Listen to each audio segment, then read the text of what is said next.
مسئلہ یہ ہے کہ بیماری کی وجہ سے وقتی طور پر وقفہ کر لینا جائز ہے. سمجھ میں آ رہی ہو بات؟ اسی طرح عورت کے لیے بچہ سنبھالنا، ایک جڑواں پیدا ہو گیا، بگلے بھی جڑواں ہوں گے وہ، اور اتنی آمدن نہیں ہے کہ وہ دائی رکھیں گھر میں یا ڈے کیئر میں جمع کرائیں ان بچوں کو، خود ہی پالنا پڑتا ہے اور گھر میں اور بہت سارے کام بھی ہیں. تو اس نیت سے اگر کوئی کرنا چاہے وقفہ تو اللہ کی طرف سے پابندی بولو بھائی نہیں. سمجھ میں آ رہی ہے بات؟ تو پابندی نہیں ہے. کوئی ایسا وقتی عارضی طریقہ اختیار کر کے وقفہ کیا جا سکتا ہے، اگرچہ پسندیدہ نہیں ہے شریعت کی نظر میں. اسلام میں ترغیب یہی ہے کہ نہیں کرو وقفہ، لیکن اگر کوئی کرتا ہے تو جائز ہے.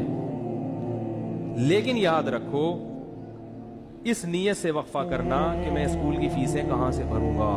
تمام علماء، چاہے دیوبندی ہوں، بریلوی ہوں، اہل حدیث ہوں، چاہے وہ عرب ہوں، چاہے وہ عجم ہوں، اس پہ پوری دنیا کے علماء کا ایک اجلاس ہوا تھا، دلائل سے بحث ہوئی تھی. سب کا متفقہ فتویٰ ہے کہ اس نیت سے کہ میری جیب پہ بوجھ نہ پڑ جائے، اس نیت سے وقفہ کرنا حرام ہے، گناہ کبیرہ ہے، اللہ پہ الزام ہے، اللہ کے عذاب کو دعوت دینے والی بات ہے. اللہ کو غضب آئے گا. جس خدا نے تجھے پلا کے اتنا بڑا کر دیا، تو یہ سمجھتا ہے کہ تیرے باپ کی کیلکولیشن کی وجہ سے تو پلا ہے.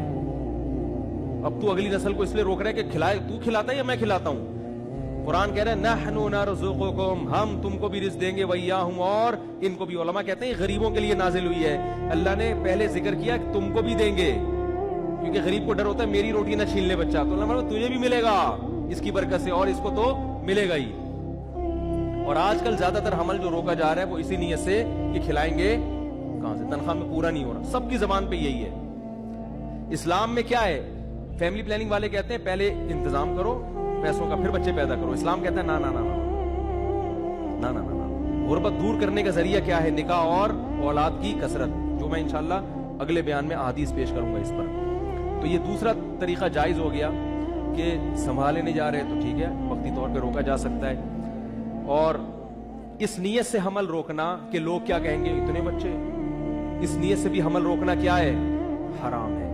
اسی طرح علماء کا اجماع ہے کہ اس نیت سے حمل روکنا کہ بیٹی نہ پیدا ہو جائے. مثلا کسی کی 6 بیٹیاں ہو گئیں، اب وہ کہہ رہا ہے یار اگر ایک اور بیٹی ہو گئی میں تو جیتے جی مر جاؤں گا، اس لیے حمل روک رہا ہے. اس نیت سے بھی حمل روکنا کیا ہے؟ حرام ہے. کیونکہ آپ بیٹی کو کیا سمجھ رہے ہو؟ منحوس. اسلام میں یہ منحوس نہیں ہے. بیٹی کے خوف سے اگر حمل روک رہے ہو حرام. اور بہت سے لوگ اس لیے روک رہے ہیں کہ یار ایک بیٹا مل گیا، اب ہمیں ایسا نہ ہو بیٹی پیدا ہو جائے تو اللہ کا عذاب آئے گا. بھائی اس دنیا میں اللہ برکت چھین لیتا ہے. اور ایک آخری بات یہ کہ کسی بھی وجہ سے حمل روکا جا رہا ہو، آپریشن کر کے عورت کی بچہ دانی نکال دینا یا مرد کے لیے نسل بندی کر لینا، تمام علماء کے نزدیک حرام. یہ آخری مسئلہ بیان کر کے بیان کرتا ہوں.